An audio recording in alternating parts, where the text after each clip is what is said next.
আমার মায়ের খুব পছন্দের একটা রেসিপি শিং মাছ দিয়ে সিমের বিচি এবং আলুর তরকারি, যেটা আসলে সত্যি খেতে খুব মজা হয়, ভীষণই টেস্টি হয়ে থাকে। তো প্রথমেই আমি সিমের বিচি, আলু এবং মাছ কেটে ধুয়ে পরিষ্কার করে নিলাম। এরপর একটা প্যানে তেল গরম করে তাতে পেঁয়াজ এবং আদা রসুন বাটা দিয়ে খুব ভালোভাবে একটু ভেজে নিলাম। এর মধ্যে ভাজা হয়ে গেলে তার মধ্যে হলুদ মরিচের গুঁড়ো দিলাম এবং দিয়ে দিলাম সামান্য পানি, যাতে মশলাটা পুড়ে না যায়। এখন মশলাটাকে খুব ভালোভাবে আমি কষিয়ে নেব।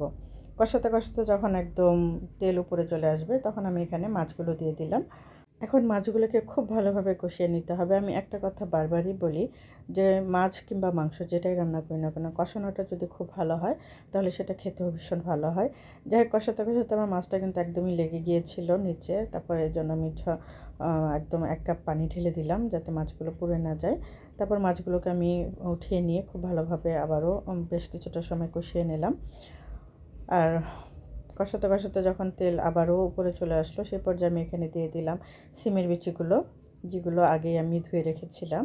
এখন এই মাছের সঙ্গে সিমের বিচিগুলো খুব ভালোভাবে কষিয়ে নিব।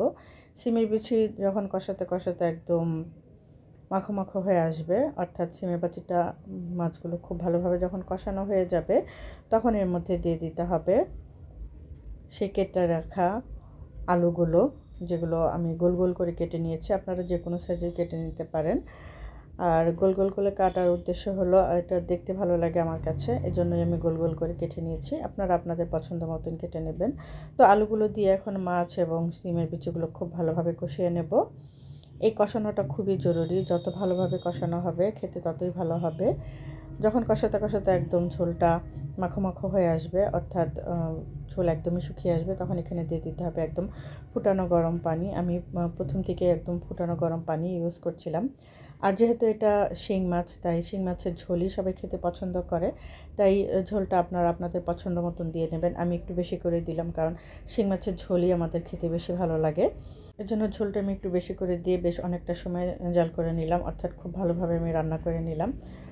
ঝোলটা এমনভাবে রান্না করতে হবে যেন ঝোলটা গাঢ় হবে, কিন্তু ঝোলের পরিমাণটা বেশি থাকবে, এভাবেই রান্না করে নিতে হবে আর কি। তো রান্নার শেষের দিকে আমি একটু কাঁচামরিচ দিয়ে দিলাম। এটা অবশ্যই দেবেন, দিলে এটা ফ্লেভারটা অনেক ভালো আসে। তো যাই হোক, রান্না কিন্তু মোটামুটি শেষের দিকে। আমার ঝোলটা অনেকটাই শুকিয়ে এসেছে, এর বেশি আমি আর শুকাবো না। আর কারণ এর বেশি শুকিয়ে গেলে হয়তো ঝোলটা আর যেহেতু আলু দিয়েছি আমি এখানে, কিন্তু আলুর ঝোলটা টেনে নেয়, তাই আমি আর শুকাবো না। এই পর্যায়ে আমি চুলাটা অফ করে দিয়েছি। এটা হলো আমার রান্নার ফাইনাল লুক। কেমন হলো অবশ্যই জানাবেন, এবং এইভাবে কেউ খেয়েছেন কিনা সেটাও কমেন্ট সেকশনে জানিয়ে যাবেন। আমাদের তো ভীষণই ভালো লাগে।